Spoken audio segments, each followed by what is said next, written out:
So that is our new challenge, is can we find a more stable solution, and can we parameterize the query? The method I'm going to use for parameterizing this is a stored procedure. And our first step is just to create a stored procedure with our original query.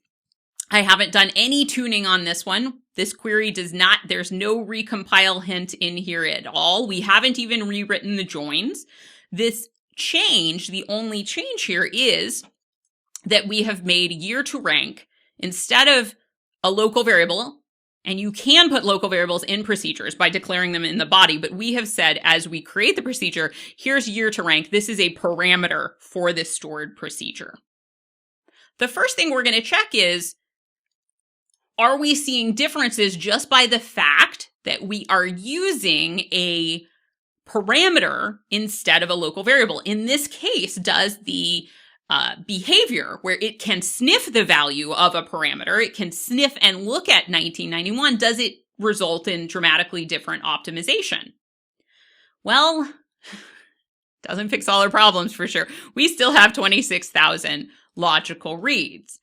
Just making this a parameter doesn't fix everything that's wrong with this query. We still have all 1.8 million rows, almost 1.9 million rows going into the filter in that driver branch and every branch.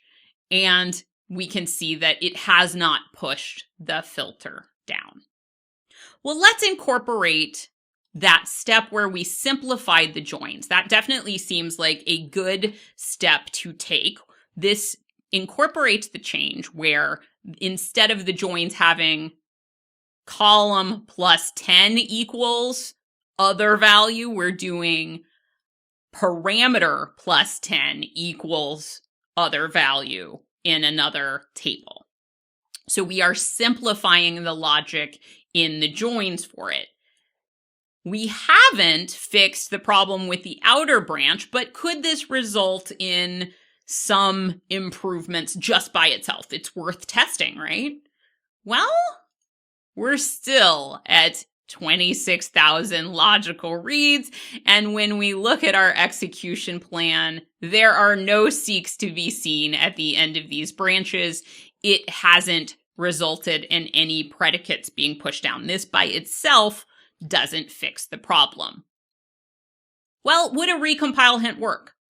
Our goal is not to use a recompile hint because even though we now have a stored procedure here, even though I have a proper parameter here, by adding a recompile query hint, I'm saying optimize this just for me and don't reuse it for anybody. But it is worth testing and looking at, does this result in the predicate being pushed down in the procedure just like it did with the local variable?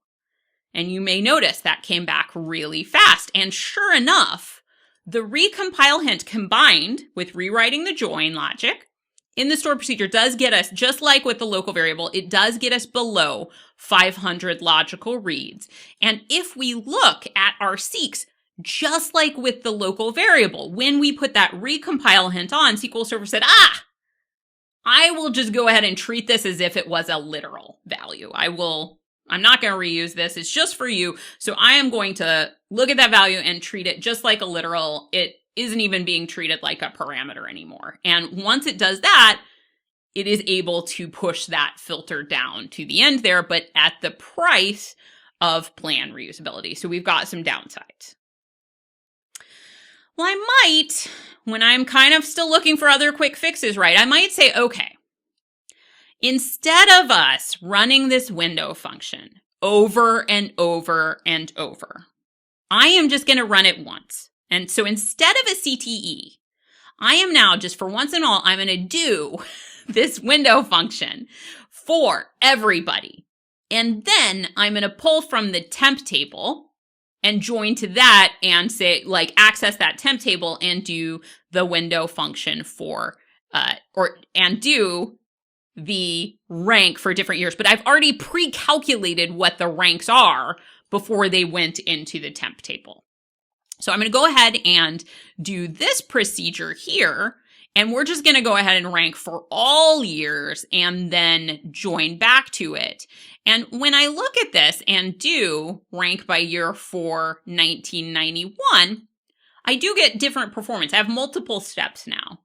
But even just that first step on rank by year of populating everything, that takes 5,202 steps.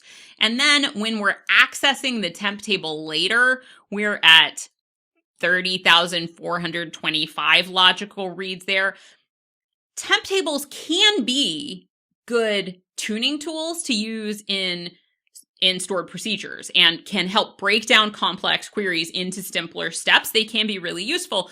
But in this case, it's a path I could try to go down farther, but I am like, I don't think I need to do that. I think that I might be able to take an approach where I do this all still in one query. I don't think the temp table is going to be a quick fix. Well, what about a force seek hint? And this is usually when I'm looking for quick fixes and I get to the point where I'm like, what about random hint X? What about random hint Y? That's usually when I come to the end of the quick fix section and then turn to, okay, let's actually go through a tuning process, right? But let's indulge ourselves. Also, trace flags fall into this category. What if I enabled this trace flag, right? Maybe a miracle will appear.